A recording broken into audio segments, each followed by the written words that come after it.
Chapter 1. Della and Perry Mason were enjoying their lives as a married couple. They had been married for almost 3 years now. Their home was a busy one with a lively 2-year-old and a little girl who was going to be entering middle school in the fall. Perry and Della had considered what type of vacation that they wanted to take and had finally decided on a cruise. They would be going on a cruise on one of the cruises that was more designed for families. As Della started to get dressed for the day, she heard the familiar knock on the door. In came her beloved 2 children. Perry Jr. came running in and jumped on the bed. Sally came right up behind him and sat down with a plunk.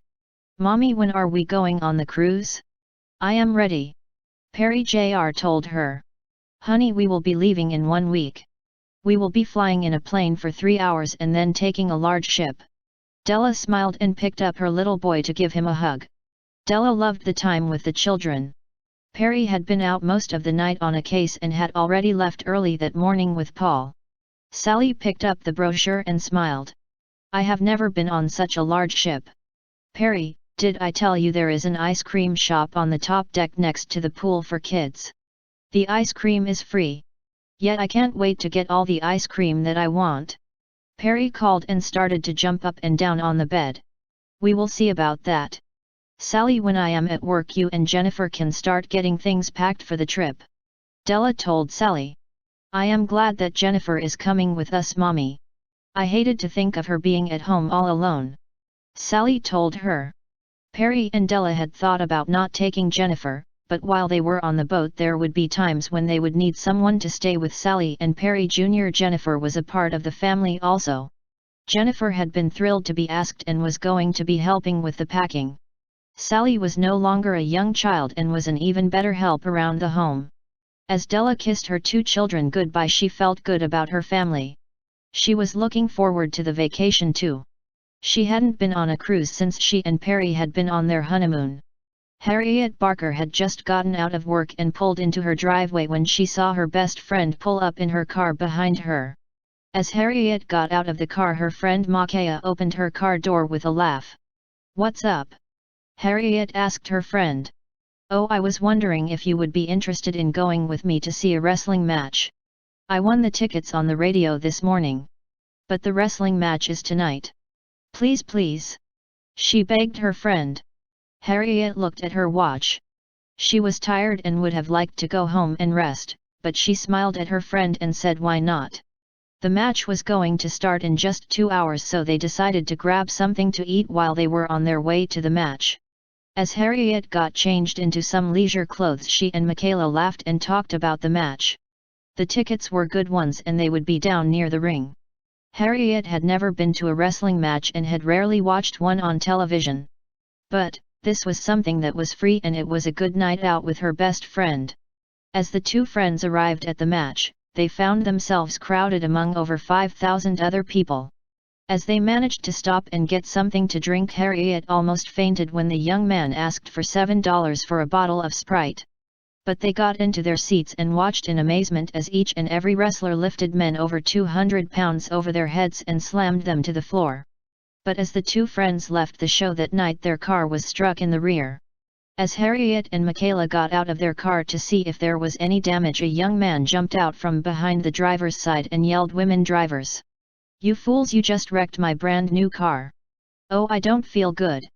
Someone call an ambulance." Harriet was worried about the young man and saw that neither car had sustained much damage. But he had hit them, not they hit him, and the police refused to come to the scene because it had happened on private property. Harriet was very upset about what had happened to the young man. She and Michaela watched as the ambulance took the young man away. Then his car had to be towed because there was no one in the car that had a driver's license. The group of young friends got a ride from one of their fathers and Harriet and Michaela went back home. That night Harriet could not sleep. She worried about the young man and the car accident. She was sitting in line to leave the arena when the young man had struck her car. He wasn't going more than a few miles an hour. She had stopped and she was sure of it.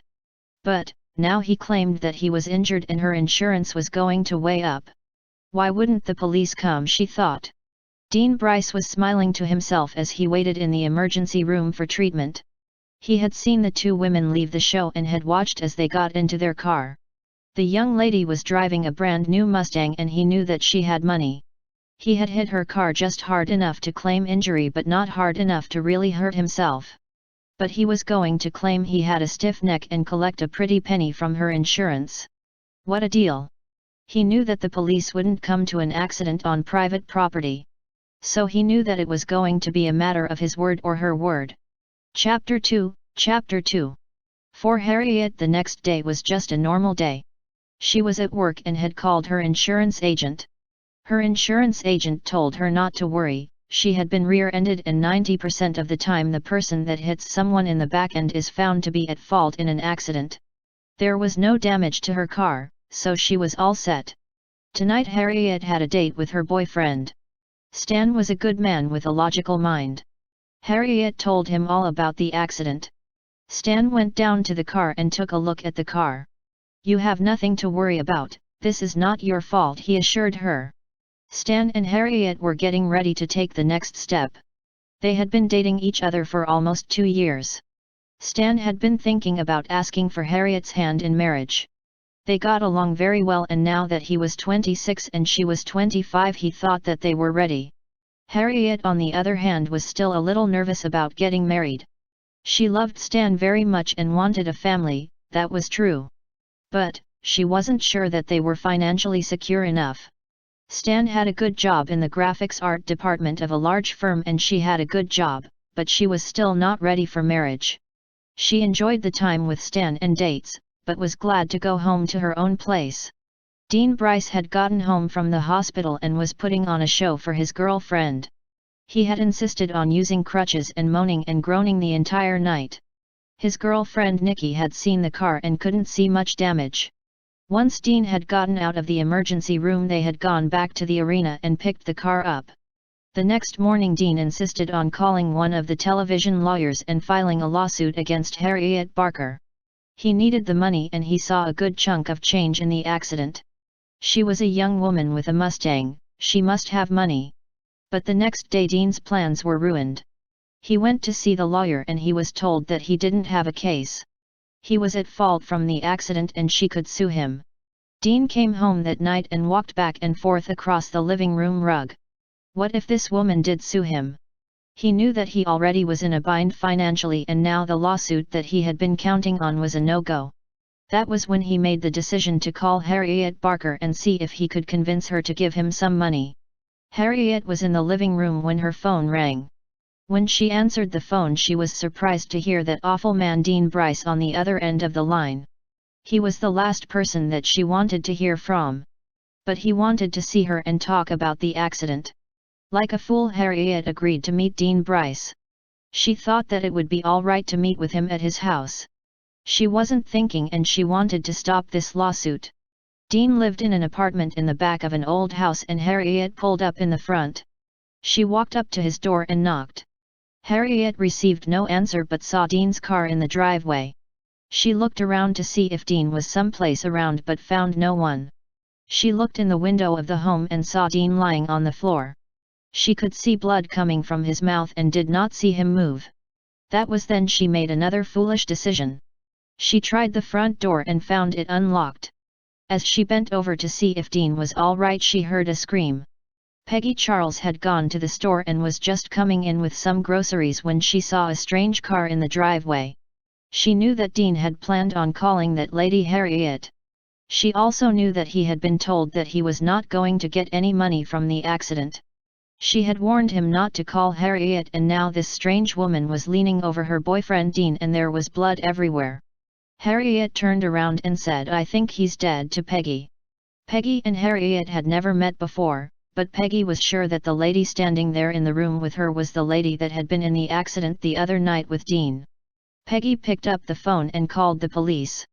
"I think that there has been a murder at my boyfriend's house and the murderer is here," Peggy told the police. As the two women went outside of the apartment they just stood there and glared at each other. Harriet tried to tell the other lady that she had not murdered anyone but Peggy wasn't in the mood to listen. The police arrived at the scene and Harriet watched as policeman after policeman came in and out of the house. She saw the coroner and then she met with a homicide detective. He introduced himself as Lt. Trag. She was asked many questions and then told that she could leave, but not to leave town while she was under investigation. Investigation for murder, that was all she needed. Harriet went home and called Stan. But to her surprise he wasn't home. She just sat there in her living room in shock. She decided to call her friend Michaela and tell her what happened. When Michaela got the call, she couldn't believe what her friend was telling her. She had been there when the guy had tried to pull an insurance scam on Harriet and now he had been murdered. As Michaela came into the house, she saw the worried look on her friend's face.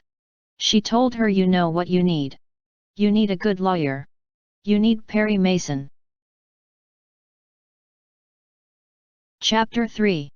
Perry Mason was on his way on a vacation. His family had not been on a true vacation ever. They had chosen a cruise so that they could spend time together and there would be things for everyone to do. Jennifer would be there to help with the care of Sally and Perry Jr. and they couldn't wait. The ship was going to be leaving from Galveston TX and the ride in the airplane was going to be a long one. Sally had her headset and was playing with one of her handheld games, but Perry was very anxious. He was now asking the 20 questions. He was a smart little boy who had such big eyes and everything was new to him. It was a good thing that they were riding in the first class because they were the only ones there that day. Finally they arrived at the airport. Della breathed a sigh of relief when she saw the people from the cruise lines standing there holding up signs. As Perry and his little family went over to one of the people who were holding the signs, they were directed down an escalator. From there they met another greeter who showed them to a line. The line went to buses that would take them to the cruise ship. Sally was looking around and was now very excited. As they got onto the bus, she tried to help her mom and dad with the papers that had to be filled out, and Jennifer kept a keen eye on Perry Jr. The two of them were busy looking for the ship out of the bus windows. Della heard the familiar shriek of her son's voice as he called out, "Mommy, Daddy, the boat." "See!" He was now jumping up and down on the seat and was nearly jumping through the window. Jennifer was having all she could do to stop him from getting off the bus right then and there. But somehow the family managed to get on the ship, and as they were shown their suite of rooms they all took a deep breath. The sliding doors to the large balcony made the suite wonderful. The suite had 3 bedrooms and they had their own private maid. The maid insisted on doing all of the unpacking and Sally wanted to go up on deck. "Daddy, there is a going away party. I want to go." "Come on, Perry," Sally told everyone as she grabbed her brother's hand. They rode up the elevator and were indeed met by the large going-away party. All 5 of them had a great time and danced and waved as the ship left for their 7-day cruise. They ate a hearty supper together that night, and after the children had gone to bed, Della took out the brochure with the information on what was going to be happening on the ship while they were there. The next day would be a day at sea and there were lots of things for the children and them to do. Sally and Perry Jr. would have a play group where the children would swim and play games. Perry would be with the youngest group and Sally with the oldest. But the activities looked like a lot of fun for the both of them. This would give Jennifer some time for her to do things that she wanted to do and time for Perry and Della to enjoy the time together. Della wanted to try out some shopping on board. There were lots of shops on the ship and they were duty-free. That would save a great deal of money. Della knew that Sally would want to go shopping with her and that was fine. But she wanted to go shopping with Perry and no children at least once while they were on the cruise. So after soaking in the sun for a couple of hours on their private deck, Della and Perry headed out to do some shopping. The stores were the Elite and Della found a pocketbook that she really wanted. It was a Gucci and Perry didn't even blink as she paid for the $3,000 purse with a charge. Della thought to herself, it is so strange to not worry about money. The cruise was something that the Mason family had badly needed. Work had kept Della and Perry busy and each day they got to spend most of the time with their children. By the end of the 7 days they were ready to go back to work once again. Each and every day had been filled with fun and sun and lots of good food. Everyone at the office was going to get a bonus and no one had talked business in a week. But when Della and Perry got back to the office, there is a case waiting for them. They had not been up on the local news, but there always seemed to be a murder someplace in the city. There was always someone in trouble and they were always in need of a good lawyer. Perry Mason was the best and everyone knew it. As Gertie came into the inner office to update Della and Perry on what was happening, she told them about a lady named Harriet Barker. She and her friend Michaela say that they need to get hold of a good lawyer. Harriet and Michaela were involved in a minor car accident with a man. When he called her to come and talk to her about the accident, she found him murdered. She is a prime suspect but has not been arrested yet. She has an appointment for 1 this afternoon. I hope that is all right with you. Perry Mason looked at Della and smiled. Yes, that is all right, Gertie. He then turned to Della and told her, get me what you can for information on this Harriet Barker and the murder, please. With that, Della went out to her laptop to read up on the case for her husband. Chapter 4. Paul Drake had been busy on another case out of town when his friend Perry had called him. When Perry Mason was out of town, business could be a little slow at the Drake Detective Agency, and he was glad to hear that his friend was back.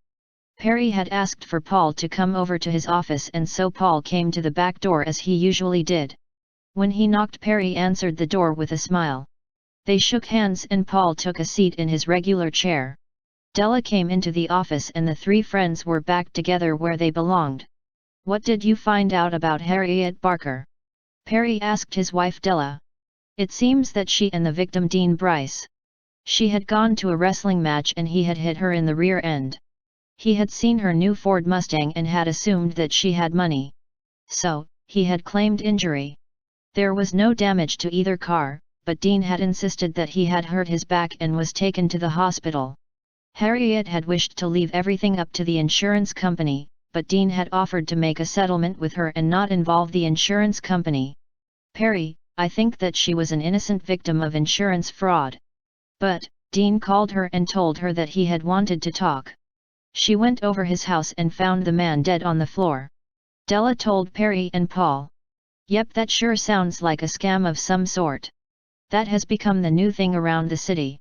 A person hits a car and then claims either back injury or whiplash.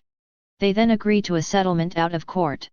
It is a new get-rich scheme and becoming very popular. Paul told his friends. Paul, the first want you to look into this and get any information that you can for me. Perry asked his friend. I am right on it. Good to see you. It has been dull with you and your family not around. Paul Jr. has a new video game that he is dying to play with Sally. Check with you later. Paul told them with a smile and out the back door he went. Harriet Barker was a nervous wreck. The police had spoken to her the day of the murder and had been by the night before to ask her a few more questions. She knew that she needed a good attorney and Perry Mason was the best. But she worried about how much money he would charge. She was not a wealthy woman. Her friend Michaela had agreed to come with her. When Harriet heard the sound of Michaela's horn, she took a quick look in the mirror and went out the door. The drive into town was not far, but the traffic was bad and it seemed to take forever on this day. As they pulled up to the tall building where Perry Mason had his office, she looked up. It was a tall building and very foreboding it seemed. As Michaela and Harriet got into the elevator, Harriet took a deep breath. Don't be nervous, Harriet, if anyone can help you, Mr. Mason can. I spoke to his secretary and he agreed to meet with you. Everything will work out, I am sure. Michaela told her with a gentle squeeze of the arm. Harriet and Michaela were welcomed into the office and there at the desk stood a large man with huge understanding eyes. He stood up and shook her hand. As he introduced himself and his wife, Harriet and Michaela relaxed a little. Perry looked at the two young women and smiled. I have been looking into your case and have a friend of mine looking into things a little further right now. Can you tell me what happened? Please don't leave anything out. I just want an honest statement with everything that you and your friend remember. Perry told the two women kindly. Harriet spoke up first. Michaela and I went to a wrestling match and on the way out of gate 8 we were tapped in the rear end. I barely felt it, but got out of my car to make sure that there was no damage. I was given the car by my parents as a graduation gift and it was brand new. But when I got out the other driver did not, so I went over to check on him. He was yelling that he had hurt his back and that he was going to sue me. Someone called an ambulance and he was taken to the hospital, she told him. Did you see the man that hit you at the game? Perry asked. No, I had never seen him before. But there was a large crowd and he could have been there. I just might not have seen him.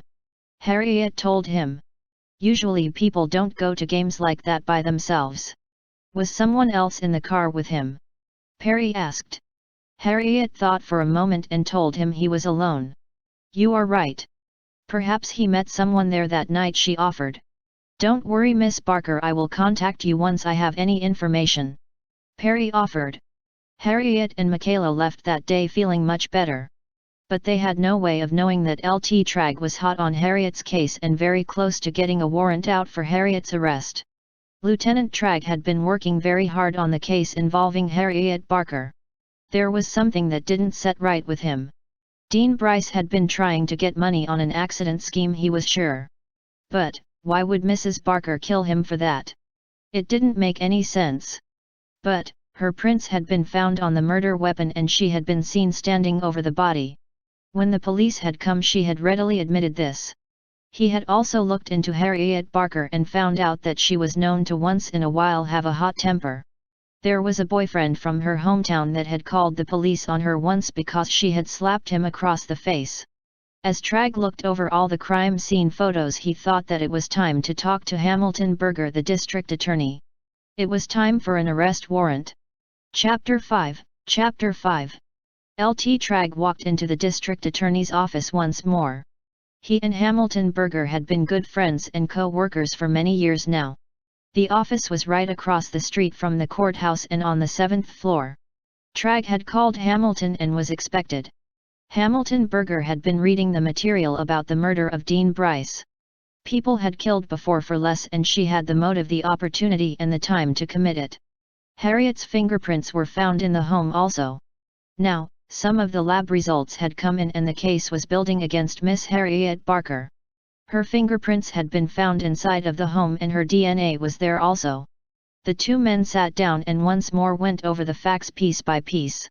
It was determined that it was indeed time for an arrest warrant to be issued. With that, Hamilton went to the courthouse with his friend and obtained one. Harriet Barker had been home nervously pacing back and forth. She had no idea who had killed Dean and wished that she had never gone over to his home that day. It had been a stupid idea and now she was paying for it. If Mr. Mason wasn't able to find out who the real murderer was, she could be in prison for a long time. As Harriet made herself a cup of tea, there was a knock on the door. As she went to answer the door, she saw the police cars outside. She knew that this was it. She was about to be arrested for the murder. Della had worked all day at the office trying to find out all of the information that she could about the case. Because of their vacation, she had to read all of the articles and the internet as well. It had been a long day and she was glad to be greeted by her children when she got home. Sally was in the kitchen chopping onions and came running over to her mother and father as they came into the house. Perry Jr. had been in the den playing with his trucks when he heard his parents come in. He too ran in to greet them. The home was a true home with two healthy, happy children and their nanny. Perry had a lot of work to do that evening. He knew that if anything was going to happen with the case of Harriet Barker, it was going to happen soon. He was sure that Berger was going to be taking out an arrest warrant soon and he needed to be prepared. He gave both of his children a tender hug and headed out to his home office to do some work before dinner. Della smiled as she watched Sally busy at the kitchen counter. She was becoming a good cook, and took great pride in her meals. Della had been nervous about Sally using the stove, but the young girl had proven to be very careful and Jennifer was always there if she wasn't. So Della went upstairs and changed her clothes to something more comfortable. Peggy Charles was now in the process of moving back to her parents' home. Without Dean to help with the bills and the terrible memories of what had happened in her home, she just couldn't stay there any longer. Peggy looked around the room and thought of all the dreams and hopes that she had once had for her and Dean. He had been a bum and a swindler, but he hadn't deserved to die in such a horrific way. The police had warned Peggy that she was to stay in town also. She was still a suspect in the crime. Of all the things that I have done in my life, murder was not one of them, she cried to herself. It was hard locking the door behind her. The movers were going to be putting most of her things in storage, and then she was going to clean the house once more. Paul Drake was now in full investigation mode. He knew that he had lost precious time by being busy on another case. It didn't help that Della and Perry had been out of town when the murder had happened. As he pulled up to the large apartment building where Dean Bryce had lived and been murdered, he took note of the location. The location of the apartment building was not in the better section of town. There were several apartments in the building and rubbish everywhere. In the heat that Los Angeles was known for, this would bring bugs and rats.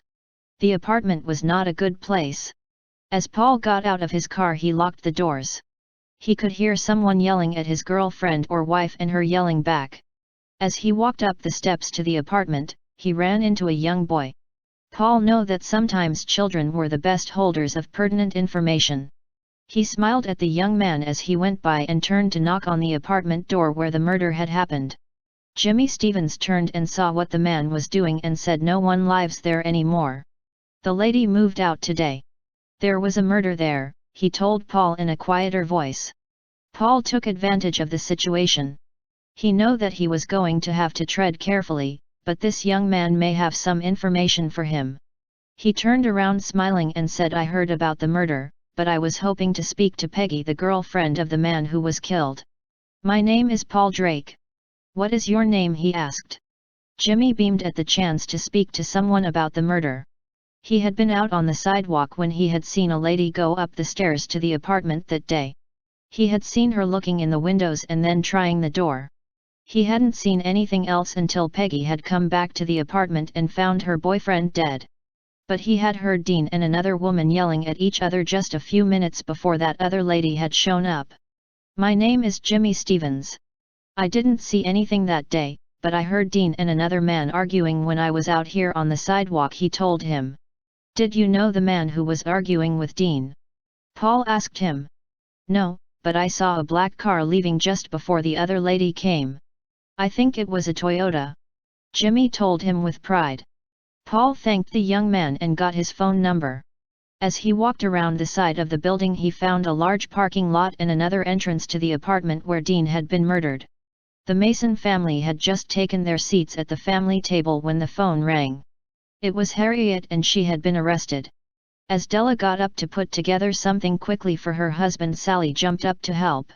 While Perry went and got his briefcase and laptop, Della and Sally put his dinner into a plastic container. Unfortunately, this happened more often than not. Perry Mason was always leaving in the middle of dinner, and so they had the containers there in case of it happening again. Perry smiled as his two girls handed him his bag once more. "Thank you," he told them as he kissed them all goodbye and once more headed out to help a client who was in trouble.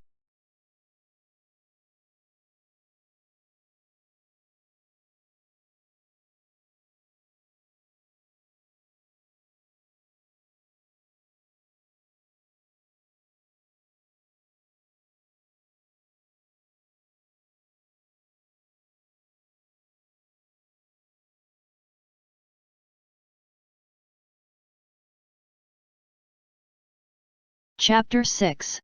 As Perry got into his car and drove away from the large home that he now owned, he smiled.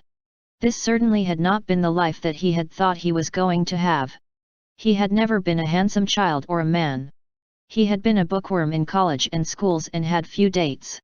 But, then Della had come into his life. The moment he had met her, he knew that she was the woman that he was going to be spending the rest of his life with. Now, as the father of 2 children, he was a truly family man. He loved his family more than anything. As he pulled up in front of the police station once more, he became the lawyer that he was. He was able to separate the 2 lives now easily, and he knew that he had to help someone who was in trouble once more. The police station was dark and smoky. There were the normal domestic disputes and the DUIs going on. This he had become used to over the years. He felt sorry for the women and children who were there to pick up their father's brothers or many of their family members. He knew that some were the victims and were going to be victimized once again. Sometimes they would suffer this fate for the rest of their lives. Lt. Tragg was waiting for Perry as he came into the hall. "Hello, Perry. We have been waiting for you." He walked down the hallway and opened the door to a small room where Harriet Barker was sitting there anxiously awaiting Perry's arrival. Perry walked into the room and started to explain to Harriet what was going to happen next. "You will have a hearing in the morning. At the hearing I will do my best to get you out on bail. Unfortunately, you will have to spend the night. Harriet couldn't believe her ears. She was going to have to spend the night in jail. As she went over all of the facts that she knew with Mr. Mason, she could not remember anything new at all. Perry Mason got up and shook his client's hands. "Don't worry. I will see you in the morning." But Harriet knew that she was not going to get any sleep that night. It was going to be another sleepless night for her. But this time she was going to be in jail. She was allowed to call her mother at least so that her parents wouldn't worry. Della had been busy back at the house. She had put the children to bed after a game of chutes and ladders with Perry Jr. and after she had helped Sally with her homework. Sally was a very bright student and now wanted to be a lawyer like her dad. Della was very proud of her children and enjoyed her time at home. But, now that the children were in bed, it was time for her to go to work. There were a lot of papers that needed to be filled out. She had motions to write and Perry and her were going to be up most of the night getting ready for court in the morning. She smiled at Jennifer, who was her right hand. Jennifer knew what was going to happen next and would take care of getting the children ready for Della and Perry in the morning. Paul Drake had been at the house where the murder had happened. He was hoping on a hunch that the mysterious black car would show up sometime. He had talked to the apartment manager, and had been shown the list of legally registered cars in the building. Unfortunately, this had turned up as a dead run. There was no such car listed. The building had no cars listed that came anywhere close to the description that the young man had given him. He was going over his notes and looking at other suspects when his phone rang. It was Perry. Harriet had been arrested. He was going to have to meet his friends Perry and Della at the court the next morning. Michaela had just sat down to watch some television when her phone had rung. It was her friend Harriet's mother called. Harriet had been arrested. This was the most devastating news that Michaela could imagine. Her friend had no more murdered the man than she did. Why would she murder him? To Harriet, all that had happened to her was a small accident. Her insurance might go up. That was all. Nikki Brown had enough of the news. She had not known that her boyfriend Dean had been living with another woman. When she had found out in the papers about the murder, that had been the first time that she had ever heard of Peggy Charles. Dean had told her that she was the only woman for him and had told her that they would get married someday. She had thought about confronting this girl Peggy Charles, but had decided against it. She will get her own, she thought to herself. Stan Phelps had been at home going over and over what had happened to his longtime girlfriend. Harriet did have a hot Irish temper, but she would not have killed anyone. He knew that for sure. He was sure that awful woman Peggy Charles was the most logical suspect. He had gone over to the house and spoken to that jerk Dean just a short time before the murder. All the guy had wanted was money. He had given up trying to reason with the guy and had left. Perry arrived at his home. He found Della busy at work in the home office. She had a fresh pot of coffee waiting for him and had typed many of the needed briefs already for him to sign. He leaned over and gave her a gentle kiss. He smiled at his wife and sat down at his desk to once more dedicate all his time and energy to the solving of this murder. As Perry went over the case, he saw that the evidence against Harriet was not a very strong one. Yes, her fingerprint were there in the apartment, but she had gone in with the thought of helping the man. She had seen him lying on the floor and had hoped to help him. She had no way of knowing that he was dead until she had gone in and checked. Someone had hit the man over the head with a heavy ashtray. They may not have realized that he was dead. It had been just one blow, and according to the medical examiner, he would have been conscious for up to 3 minutes before passing. This did not leave much time for the murderer to get away. His live-in girlfriend had been only at the store. That evening became late night, and as Della and Perry worked, so did Paul. He had been outside the apartment when he had finally hit pay dirt. It was just after 11 when a black Toyota came up the driveway. Paul watched as a young man got out of the car and headed up to an apartment just 2 doors down from the apartment where the murder had happened. Paul copied down the license number and took some night vision photos of the man. He knew that the lady that lived in the apartment was a young woman named Debbie Germain. He had spoken to her earlier in the day, and he was now going to be finding out more about her. The young man stayed at the apartment for the entire night and didn't leave until around 5 that morning. As Paul glanced at his watch, he realized that he had once more gotten little or no sleep. But, he did have some information for Perry. He would have some of his men continue working on the case and have them get all the information that they could on the man in the car and Debbie Germain. With that he started the car and headed home for a short nap and shower.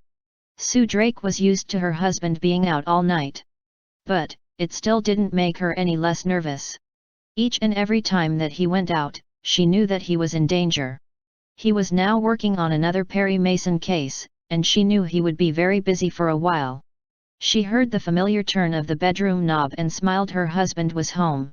She gave him a kiss and got up to let him get some much-needed sleep.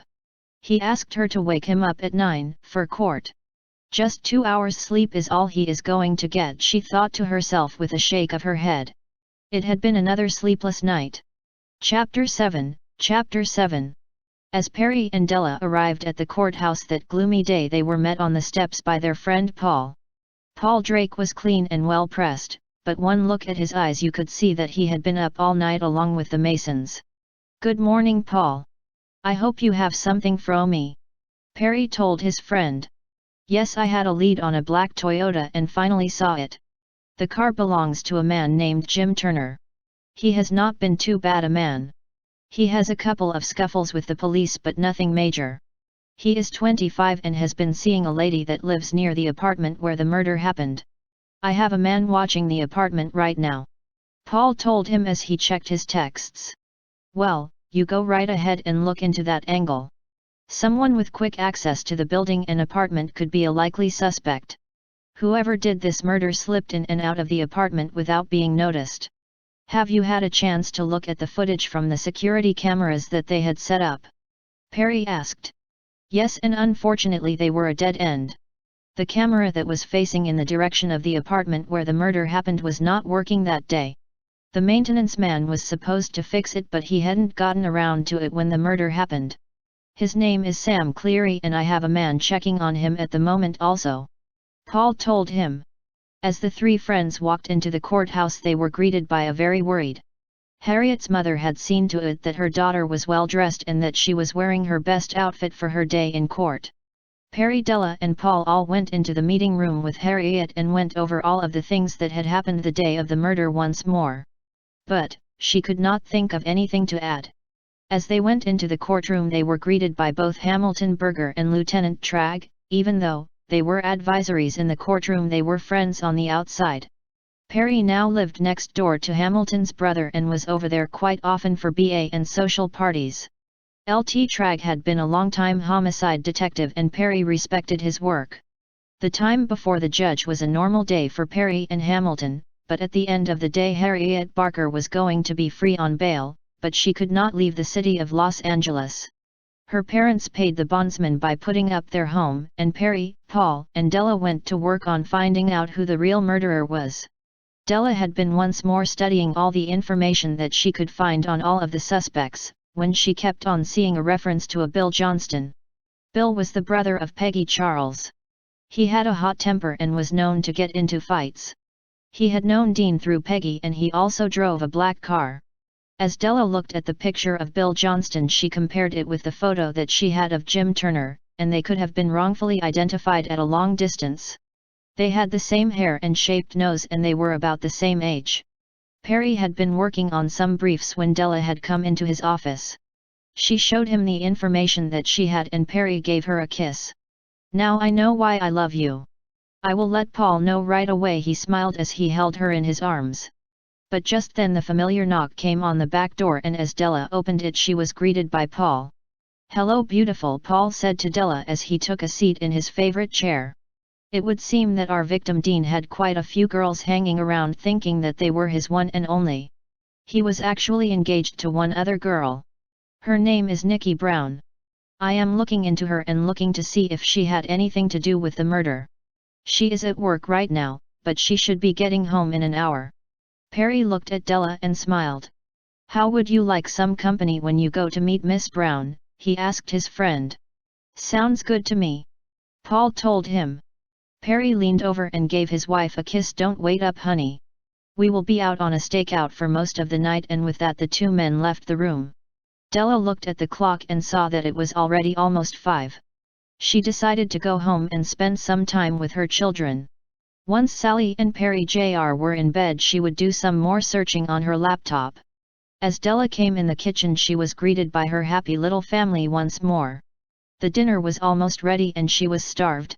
She remembered how it had used to have been when she was living in her own home with her sister Lori. Most nights she either grabbed a sandwich with Perry or had cold leftovers from what Lori had made earlier in the day. She didn't see Lori as much as she used to and was looking forward to the party that she and Perry were having on Saturday. Lori and her husband and children would all be there. Perry and Paul pulled up in front of a home just a few homes from Nikki Brown's home.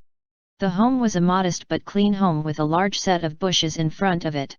This was going to make it a little harder for them to see inside, but they would watch for what happened anyways.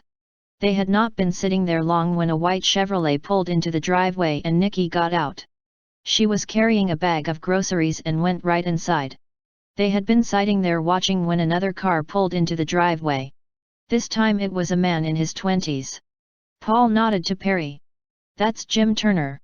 I wonder what he is doing here." As Paul and Perry sat there, they could hear loud voices coming from the home. Nikki opened the door and was standing in a threatening manner. Jim Turner was looking very frustrated and was flailing his arms at her. But, after a few minutes he left. She slammed the door and he tore out of the driveway. As he drove by the two men in the car, he didn't even notice them, he was so mad. In the meantime, Nikki was in her kitchen crying. Why did Jim keep on coming over and arguing with her? He was always in a bad mood because of his stupid girlfriend. She, Nikki, was supposed to be the one that needed understanding. After all, her fiancé had just been murdered. But Jim said that was taking Dean's death really bad and he wanted her to go over and stay with her for a couple of nights while he was gone out of town on business. The nerve of the man. The rest of the night was quiet until about 9 when Nikki got back into her car. Perry and Paul followed her at a safe distance and were surprised to see her pull into the driveway where Dean had once lived. They watched as she went into the apartment of Debbie Germain's. She was welcomed in and they saw or heard nothing for the rest of the night. At midnight the two friends parted company. Chapter 8. As Perry went to his home office, he found his wife Della hard at work at her laptop. She was so busy at her desk that she had not heard him come into the house. She looked up and saw her husband standing there. Perry had been sitting in a cramped front seat for most of the night and was very tired. But, to Della he looked like the most handsome man that Della had ever seen. He had a big presence and the air seemed to change with his entrance. Della got up from her desk and went over to him. There they embraced in a long kiss and embrace. As they pulled apart, Perry took Della's chin in his hand. "You are the reason for my life, my family, and my success as a lawyer. I love you and I always will, no matter what," Perry told her. Della could have cried as she listened to the words of her gentle and kind husband and said, "You are stuck with me, Perry. I love you and I always will. Let's go to bed and do some more work in the morning." Perry began to argue but gave up when he looked into her eyes. She was right, as she always was. He was exhausted and so wasn't she. There was nothing pressing at the moment and they both needed sleep. The next morning was Saturday and they were having a big barbecue. Della knew that she had a lot of work to do. Lori and her husband Mike and their 2 children. Paul and Paul's wife and 2 children would be there too. Hamilton Berger, his wife, and their 2 boys, and Hamilton's brother and his wife along with their son would all be there. It was going to be a day of rest for everyone. It had been a long hard summer and Della was looking forward to the time of rest and fun. She had invited LT Trag and Gertie to come over but she wasn't sure if they were coming or not. Like an alarm clock, Perry Jr. and Sally came into the bedroom at 8 am that Saturday. Sally was all excited about the barbecue. "I have been busy downstairs with Jennifer cooking eggs and helping with everything. She is busy cooking potatoes for the potato salad. Aunt Lori called, she wants you to call her when you get up." Perry Jr. was jumping up and down. "Come on, Mommy, Daddy. You need to get up. It's time to get ready for the picnic," he called out in a loud voice. But his daddy picked him up and said, "Well, come on, Tiger, you can help me get things ready out back, all right?" he asked him. "Yippee! I will be waiting downstairs."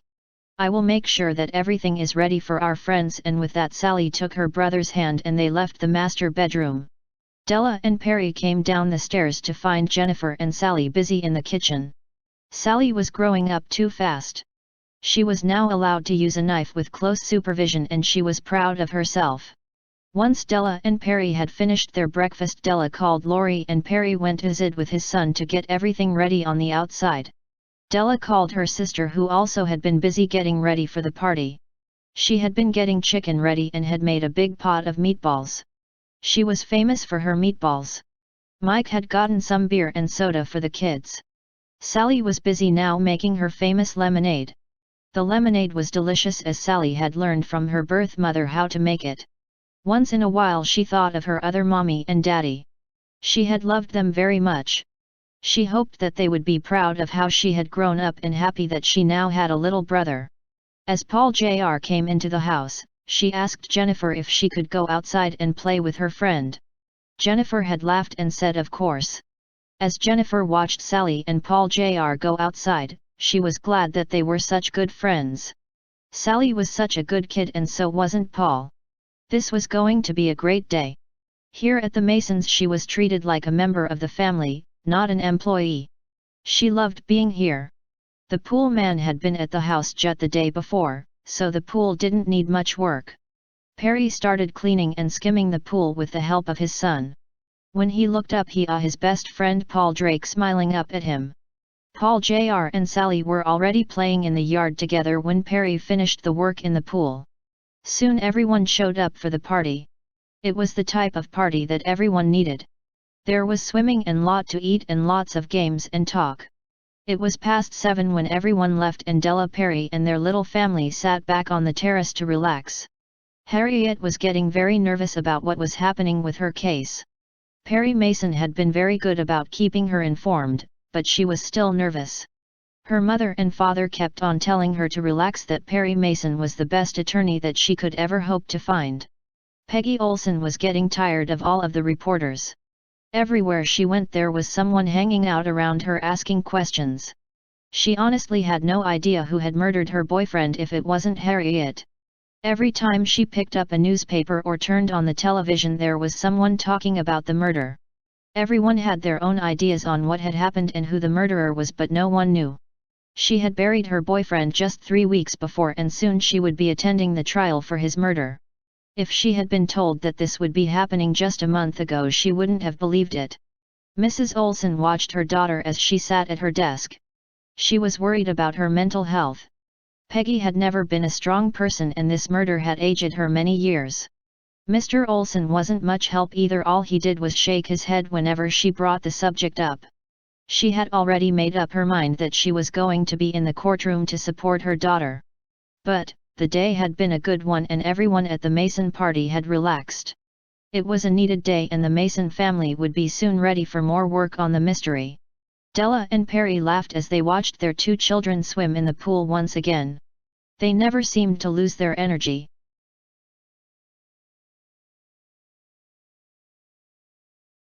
Chapter 9. Monday morning came early at the Mason household, and as Della and Perry left for work once again they were back in work mode. As they entered the office they were pleased and surprised to find their friend Paul Drake standing there next to the coffee machine. As the 3 of them walked into Perry's private office, and took a seat, Paul took a seat in his favorite chair.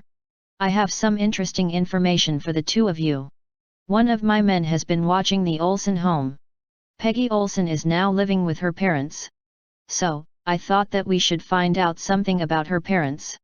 It turns out that Mrs. Olson has been having an affair, and the affair has been going on for a while. She has been seeing our victim Dean Bryce's brother Carl. I have been looking into this. It would seem that Carl had been seen arguing with his brother just the night before. He didn't like how his brother was treating Peggy, he told them. Della knew about Bill Johnston and the trouble that he could have caused. I would like you to look into Peggy's brother Bill Johnston. He has a hot temper and was known to hang out with Dean sometimes. Whoever did this was known to the victim and had to be someone that has been seen around the apartment before because they went unnoticed." Paul smiled at Della and said will do, and with that he left the room. The rest of the day was a busy day at the office. It was just a little after 1 when Perry got a call from a longtime friend and judge. Judge Jenkins had been instrumental in making Perry what he was today. He was smart and one of the best criminal attorneys in the state when he had been appointed to a seat as a judge. Clark Jenkins had a young man in his office who he felt could be one of the best attorneys with the help of another more experienced lawyer. He was young and very bright. He was headstrong, but very earnest and willing to work long hard hours. "Perry, I have a young man here who needs an experienced lawyer to take him under his wing. He is bright and could be one of the best lawyers in the state with the right teacher," he asked his friend. Perry thought for a moment. More than once he had taken in a young lawyer, and he owed his friend Clark a favor. He said, "I will meet with the young man. When could he come over?" The judge was happy to tell him that his young man was named Craig Field. He had graduated from law school 2 years ago. He had worked for the Boston District Attorney's office. He had moved out here to be with his wife's family and now had his license to practice law here in the state of California. He had made a name for himself in the city and knew his laws well. Della had listened to her husband talking to his friend with interest. Perry had assisted many young lawyers in the past few years. Perry wasn't that old himself, as he was just turning 43. He was a well-known attorney though, and any young lawyer would do just about anything for a chance to work with her husband. She was very proud of her husband and the work that he did. Craig Field could not believe his luck. This was a chance in a lifetime. He was going to meet and perhaps work with the great Perry Mason. He straightened out his suit and drove over to the Mason office right away. As Craig came into the office, he looked around at the busy women who were answering the phone and typing letters for the great lawyer. He spoke to a woman and she called over the phone to another lady. He looked up and saw a woman in her 30s coming towards him. She was a pretty lady with dark hair and high heels on. She introduced herself as Della Mason. He knew that she was Perry Mason's wife. Della took Craig into her husband's office and Perry shook his hand and asked the young man to take a seat. Della took her seat next to her husband and smiled. The young man was a good-looking man with a kind face. He was obviously very nervous, but his voice was steady and his eyes sparkled as he spoke to her husband. "Our work is fast-paced and can be dangerous, young man. Are you ready to take the chance?" Perry asked him. Craig had found that working for the district attorney's office had indeed been dangerous once in a while. He had spent many sleepless nights up working on briefs and attempting to prove that the man was guilty. He looked Mr. Mason in the face directly and said, "Yes, I am. I have worked for the district attorney's office in Boston and have encountered many situations. Some of those were not safe," he replied. Perry smiled at the young man. He liked this man and said, "All right. I will give you a chance. I want you to go to the library in the room there and look up and copy the following laws." With that he handed the young man a stack of papers that were over a foot thick. Craig gulped. But he said thank you and walked into the library to look up the laws. He knew that this could shape his future. What he was about to do could be the deciding point of whether or not he would continue working for Mr. Mason or not. He opened the first page and began his search. This was going to be a long day. Perry smiled as he watched the young man go into the library.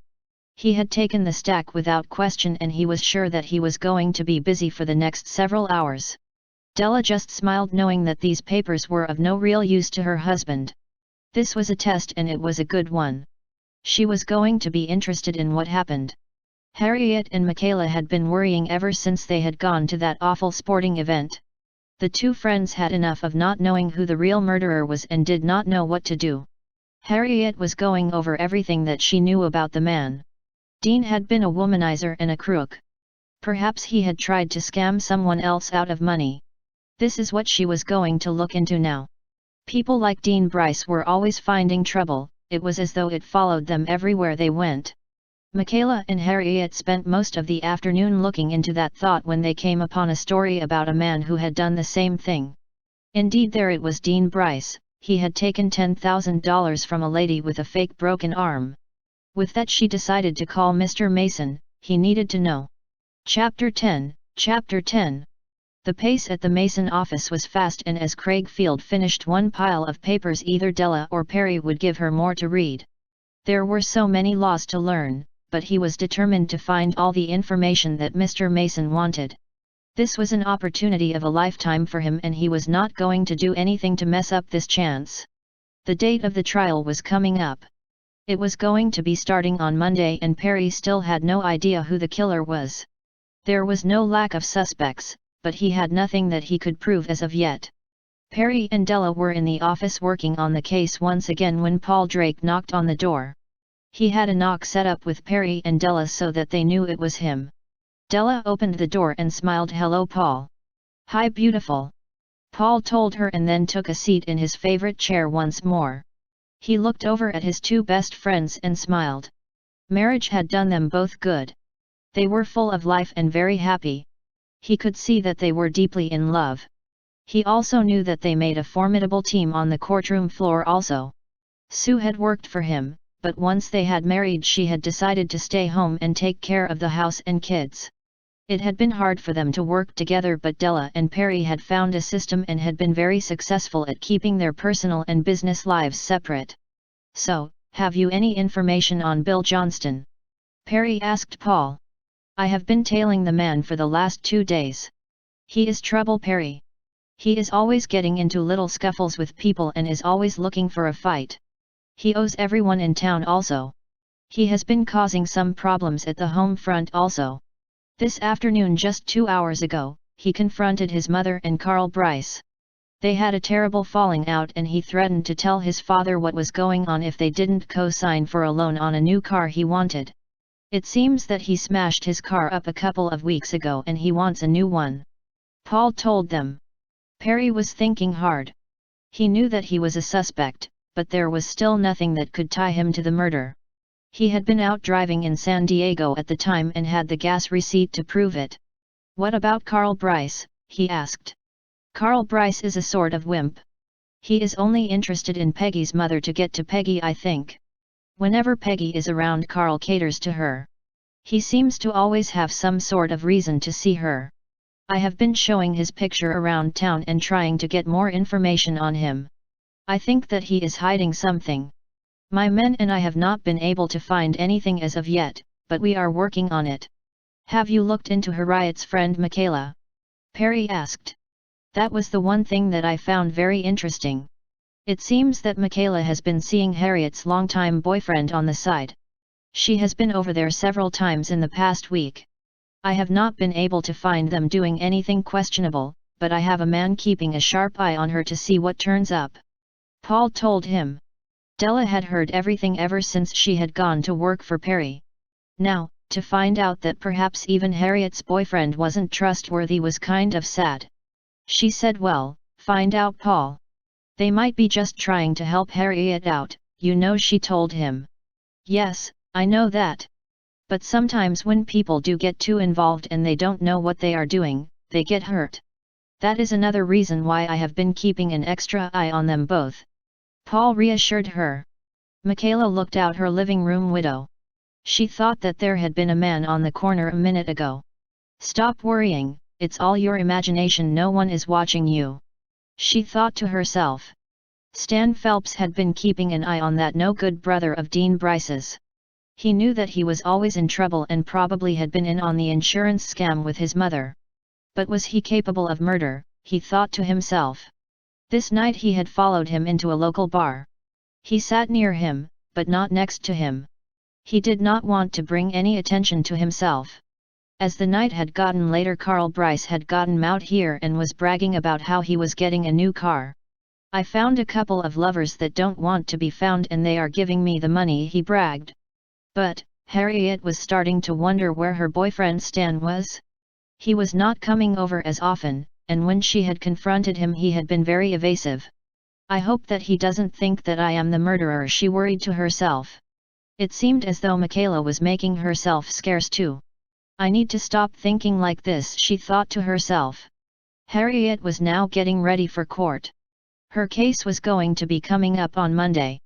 She called Michaela and the two of them went to the mall to pick up some appropriate attire for the courtroom. Mrs. Mason had been wonderful, giving her suggestions on what to wear and how to do her hair. Harriet had never been to a courthouse before and needed some advice. It was a good day for shopping and Harriet needed something to keep her mind of the case. Nikki Brown was not able to get the murder out of her head. She had been so in love with Dean and he had been using her. As mad as she was at him for what he had done, she had not wanted him dead. But who would kill him?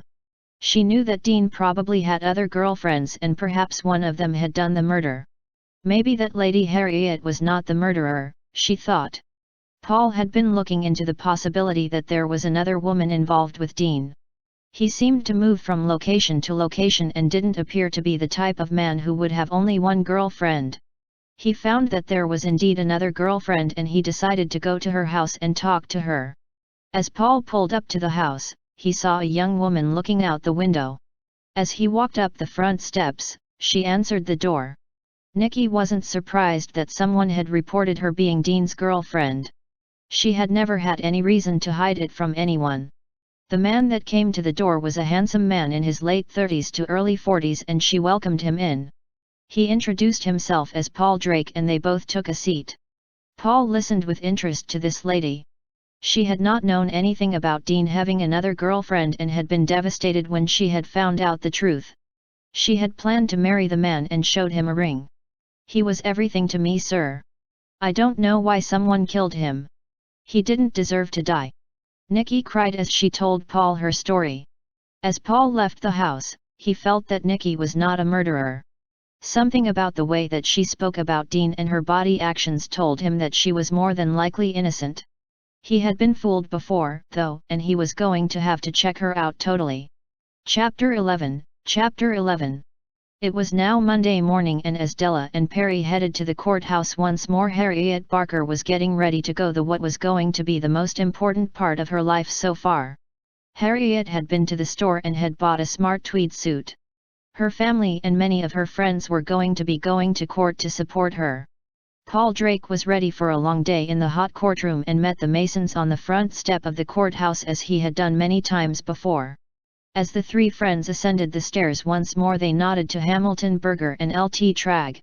In the conference room, Harriet Barker was waiting nervously for Mr. Mason. The room was brightly lit, but somehow, with all of the books that lined the walls and the terror in her heart, the room felt very dark and small. She looked up when she heard the door open and managed to give Mr. Mason a worried smile. "Things might appear to go slowly the first few days, Harriet. There will be a lot of talking about the technical results. But, you need to understand that sometimes there is something hidden in the information that results in the solving of the murder. Try not to show any emotional actions, and keep your cool. No matter what they say in the courtroom, do not shout out or speak unless directed to do so by the judge or myself. You will be all right," Perry assured her. As Harriet went into the courtroom, she could feel every eye on her. She saw her mother and father sitting directly behind her, her boyfriend was there and also Michaela. She felt better, as she sat next to Della, who gave her a warm smile. The trial started almost exactly at 10 that morning. It was a hot day with the temperature expected to hit near 90 degrees. There was no air conditioning in the courtroom and the overhead fans barely kept the heat down. Harriet almost immediately regretted wearing a tweed suit. She was sweating from nerves, and now with the heat, she knew that it was going to be a long day. Judge Harris was an honest, hard-working man who had been sitting in the bench for over 10 years. He had presided over several murder trials and had found Perry Mason to be quick, smart, and sometimes on the cusp of questionable actions when it came to finding out what had really happened and saving his client. He was good, and he was always surprised when Perry Mason's client was found guilty. As he looked around the courtroom, he wondered if Perry Mason was going to find out that one of the people in the courtroom other than the defendant was the murderer this time also. Hamilton Berger had worked hard over the past several weeks working on the case against Harriet Barker. He had gone over every single piece of evidence personally and was sure that he had an ironclad case against the lady. He had the motive, the opportunity, and there had not been time for someone else to get into the apartment and kill Dean Bryce that day. He looked over at the young lady and thought how innocent she looked. She was dressed very conservatively, and would make a good impression on the jury. He knew as well as Mason did that first impressions on the jury was very important. Perry Mason had spent hours with Hamilton Berger choosing the jury. In all, he had interviewed over 60 people, before he and Hamilton had come to an agreement on who would sit on the jury for this trial. There were 7 women and 5 men on this jury. Of the 7 women, 4 were married and in their late 30s and 40s. They were a teacher, a homemaker, and 2 women who worked as sales clerks. The other 3 women were a very young girl, who had just turned 21. She was a student and very smart. The other lady was in her 60s and was a retired telephone operator. The women on the jury were rounded up by another lady who was 50 plus and worked as a manager for a donut shop.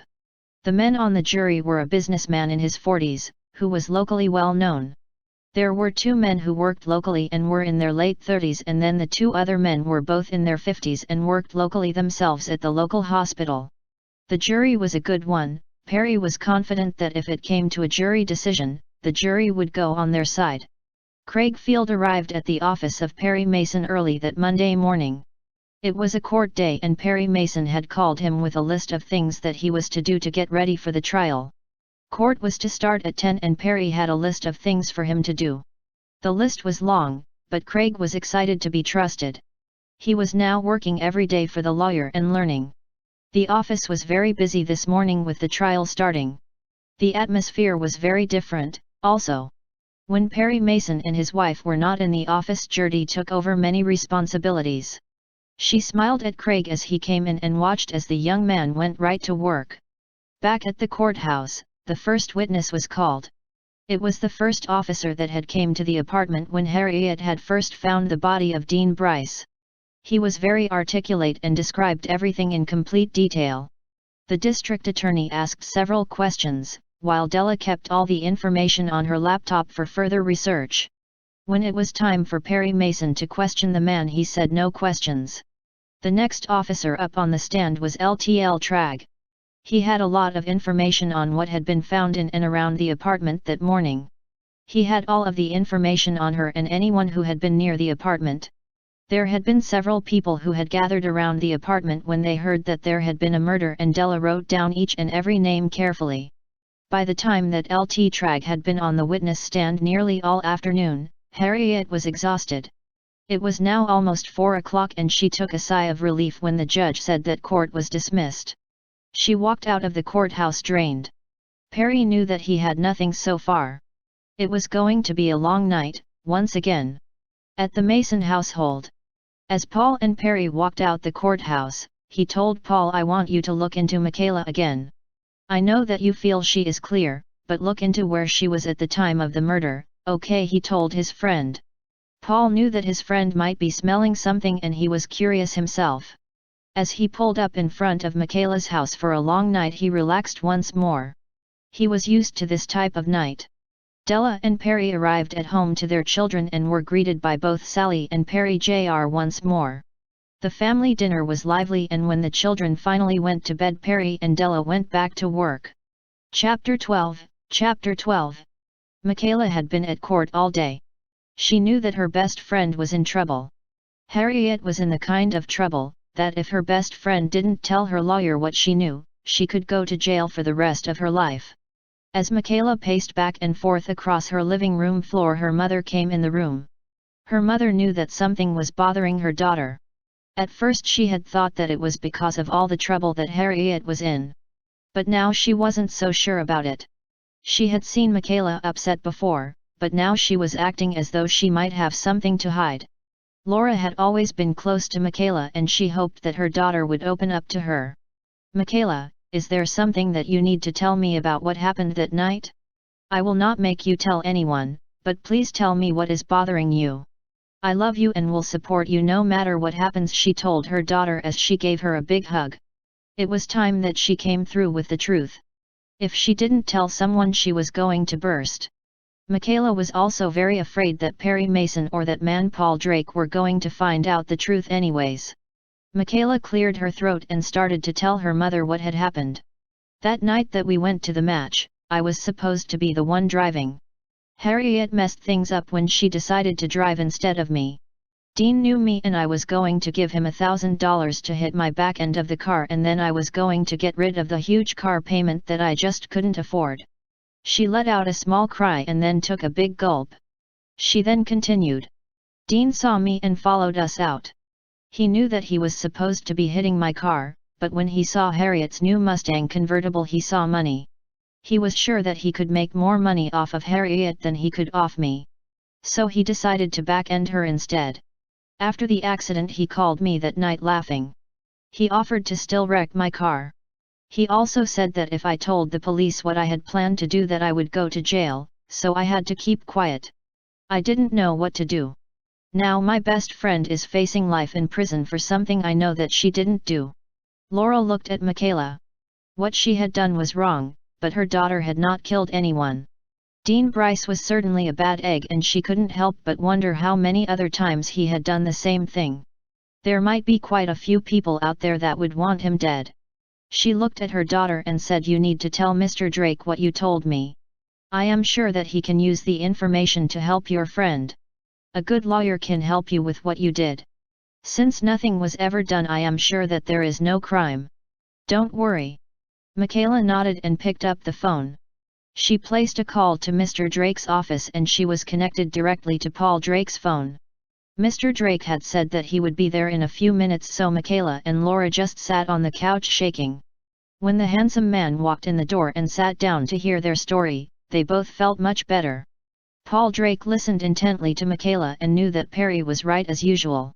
He had suspected that there were other victims to the man who had been murdered and he was sure that was probably the reason why he had been murdered. It was just going to be Perry and his job to find out who that was. When they had a victim they would find the murderer. Perry Mason had been home in his office working on more briefs when he received the call from Paul. He had a funny feeling that something had happened involving Michaela and was glad that it had nothing to do with her covering the murderer or something. He had for a moment thought that she might be involved in the murder, but now was pretty sure that she was innocent of that crime anyways. Della had been standing next to her husband when the call had come through. She was still working very hard on finding any other cases where Dean Bryce had collected some insurance money due to an accident. But, so far he had come back clean. Perry looked up at his wife and said, "If we don't find something soon, Harriet is in trouble. We know that Dean was involved in insurance scams, what about other scams like the internet? I wonder if he used any aliases on the internet and has done something to anger someone enough to kill him? Della, I want you to look into his profile and his internet connection. I want a court order that allows me to see everything that Dean Bryce has been involved in for the last 3 months. I want it from the IP addresses of all 3 of his known girlfriends." Perry told her. That night the lights burned very late, but just after midnight all of the papers were ready for the court the next morning. But Perry wasn't interested in waiting until morning. He picked up the phone and woke up a very groggy Craig. "Craig, I want you to get hold of Judge Phelps and I want him to give me an order allowing me to view all internet connections. All the information is here at my house. Come over now and give him a call. He will sign the papers and our work will begin." Perry told him and then hung up the phone. Della was never surprised at what her husband might do, where he would go with ideas and who he would expect to be at his beck and call. But Craig was a good lawyer in his own right and eager to please Perry Mason. Craig jumped into his clothes and drove right over to the Mason house. There he was greeted by Mr. Mason and he headed out to the judge's home to get his signature. Paul Drake had a man that specialized in computers and could pull up anything that had been on a computer since the computer was purchased. He called his man into the office and with the court order in hand the man went to work. He was going to have to examine 3 computers and 2 laptops. "This could take me 24 hours or so," he told Paul. "That is fine. Just let us have the information as you get it. Perry wants to start reviewing the material right away," Paul told him. With that the man went to work.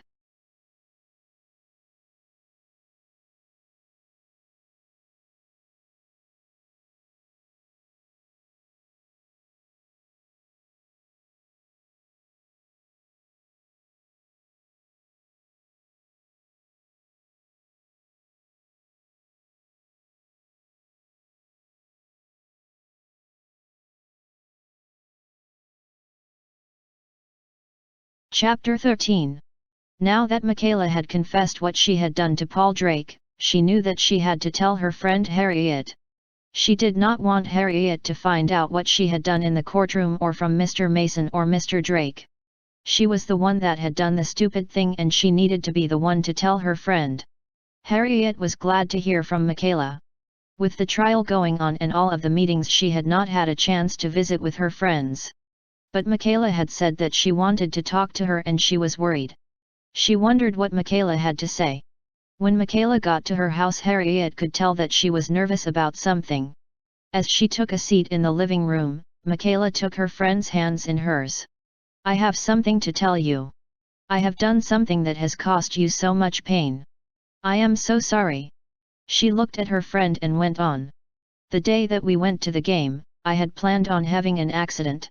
Dean Bryce was supposed to hit my car. I was going to pay him to hit my car and then I would get rid of my awful car payments. I know that it was wrong, but I had no idea that he was going to do what he did. When he tried to sue you, I called him and begged him not to follow through, but he did. I feel just terrible about it." Harriet couldn't believe what she had thought was her best friend was saying. It wasn't her fault what he had done to her, though. Michaela had done something very stupid and because of it she was suffering.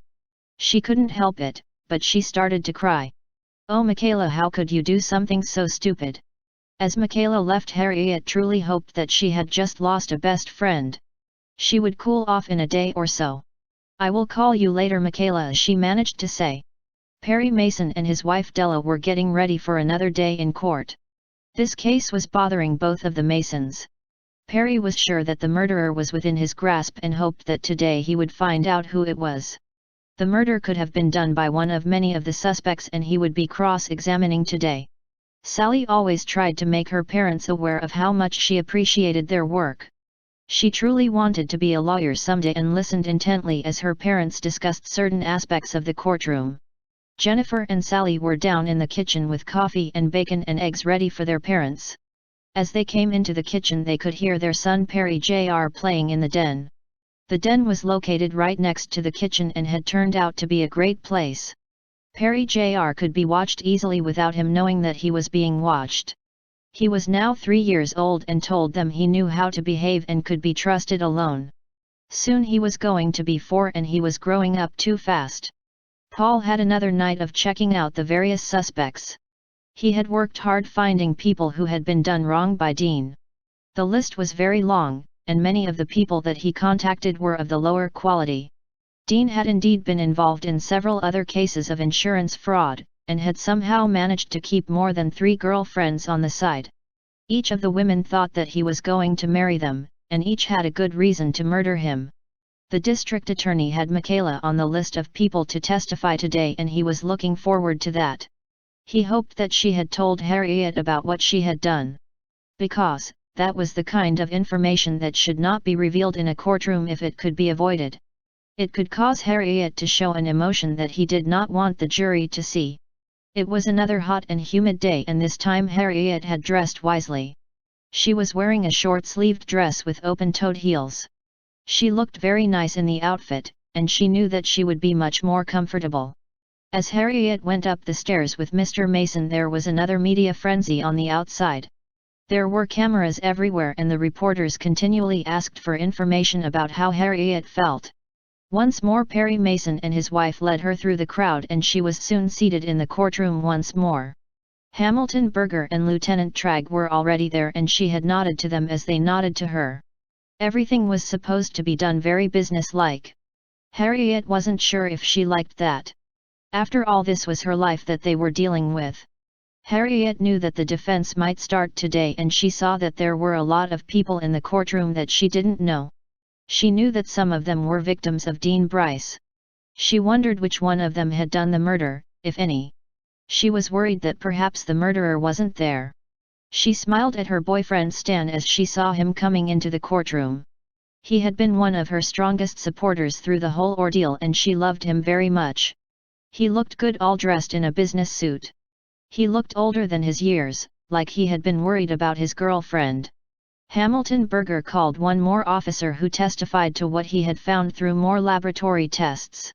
Dean had died almost immediately after being struck. He might have been able to say something or yell at the person that had struck him. Perry Mason asked, "So is it your testimony that the person that struck Dean Bryce could have not known that he would die?" "Yes. That is a definite possibility. The victim could have been awake and aware for up to 5 minutes. He would have been disoriented, but he could have posed a threat even though fatally injured for a few minutes, the police officer testified. As Hamilton Berger called Peggy Olson to the witness stand, Perry turned to Paul. I want to know the exact location of the following people during the murder. I want to know where Michaela was, Stan Phelps was, Debbie Germain and Nikki Brown. I know that you have looked before, but I want to know if there is a possibility that any one of them could have committed the murder, he told him. Hamilton Berger had seen Mason talking to Paul Drake and he wondered what Mason was up to. Every time the two of them met in court, Perry Mason had always come up with something that he would miss. Was this going to be the case once again, he thought to himself. Chapter 14. Chapter 14. Paul Drake knew that he was in for another all-night investigation. He had 3 people that he was going to have to check out with a fine-toothed comb. Perry Mason smelled something, and he was known for his uncanny ability to figure things out. Craig was in the office going over some briefs when he got a call from Mr. Mason. Craig, I want you to go to the courthouse and I want you to dig into anything that you can find on the arrests and evictions at the house where Dean Bryce lived. When you get information, I want you to let me know anything right away. Mr. Mason told him. This was the first chance that Craig felt as though he was part of a team. The eviction records of a large apartment building such as the one where Dean Bryce had lived would be long and he would need to go through each and every one of them. He wasn't sure what Mr. Mason was looking for, but he hoped that he would be the one that would solve this murder case. Della watched her husband as he worried about the case. The trial was going all right, but there had been nothing revealed to help their case yet. Everything still indicated that Harriet could be the guilty party. She took her husband's elbow and they walked out of the courthouse holding their heads up high. As the Masons drove up to the house, Perry tapped Della on the arm. I am going to go and meet Paul. It could be a long night, and with that he kissed her good night. Paul Drake was sitting outside of Stan Phelps' house, when Perry arrived. As Perry took his place behind Paul, Paul drove off. This would give the people who lived on the street a chance to see that the first car had left. This would stop them from worrying about the strange car that had been sitting outside one of the homes for a while. After doing night watches for many years, the two friends had learned to change cars, and Perry knew that Paul would be coming to the car in a few minutes. Sure enough, within 5 minutes Paul opened the door and took a seat. He shook his head and acknowledged his friend. The coffee was sitting there, nice and hot, and ready for another long night. Stan Phelps had noticed the strange car that had been parked close to his house. He was thinking about going out and questioning who was in the car, just about the time that the car pulled away. But, now there was another car out there. Oh, you are just so jumpy with the trial and all. You are imagining things, he thought to himself. Perry had been hoping that Craig would be able to get more information for him that afternoon. He knew that the courthouse would be closing at 6 and that at most Craig would have a couple of hours to do research. Just then his phone rang. Hi Mr. Mason, this is Craig. I have a couple of recent evictions here. But, they are names that I have not heard of. None of them are on the list of people or witnesses. That is when Perry wrote down the names and showed them to Paul. Paul called over to his office and told them to look into the names that Perry had given them. They will have the information for you in a couple of hours. Paul told Perry. The two men stayed outside of the house until after 11 when they watched the lights go out. They knew that Stan Phelps had gone to bed. But, just as the two men were starting to head home, Paul got a call from one of his men. Paul, I have checked each one of the people that you wanted me to verify where they were and what they were doing when the murder occurred. It appears that all 4 of them were close enough by to have committed the murder. Stan Phelps cannot account for his time for at least ½ an hour before and an hour after the murder. He was at work until then but did not arrive home for an hour and a half. He says that he was at the store, but we can't find anyone that remembers him being there that day. Debbie Germain was at home making dinner, but was alone, and Michaela, Harriet's friend, was driving around worried about what she had done. No one saw her either. She also didn't stop at any stores or anything. Nikki Brown was at work, but left early that afternoon. When we asked her where she was, she said she was just out taking care of business. She did stop and pay a couple of bills, but she was in the area of the murder at about the same time that Dean was murdered. Perry had been listening as the man talked to Paul. "Tell him thank you and keep digging," he told Paul. Della was about to give up on seeing her husband that evening when she saw the lights of his car pulling into the driveway. She knew that he would be tired, but she hoped that he would have something good to tell. As Perry walked into the house, he took his wife in his arms. She was a welcomed sight after a long night of sitting in a cramped hot car. He smiled as he looked at the dinner that Della had saved for him and sat at the counter to try to eat something. "Nothing is happening. Stan Phelps stayed at home all night and never left. He went to bed early." Della wished that there was something that she could say or do, but there was nothing to do but wait for court. Perhaps Craig would find something out through the courthouse. She knew that the courthouse was closed now, but Craig would be back there as soon as the doors opened.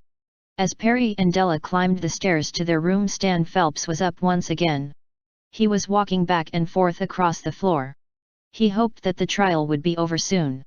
Nikki Brown had been avoiding court, but now she had no choice. She had been served and now had to be in court until she was called as a witness. She hoped more than anything that she wasn't a suspect. Dean was a jerk, but she had not killed him.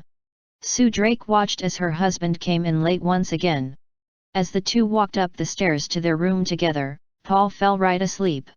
It had been a long, hot, cramped night for him too. Chapter 15.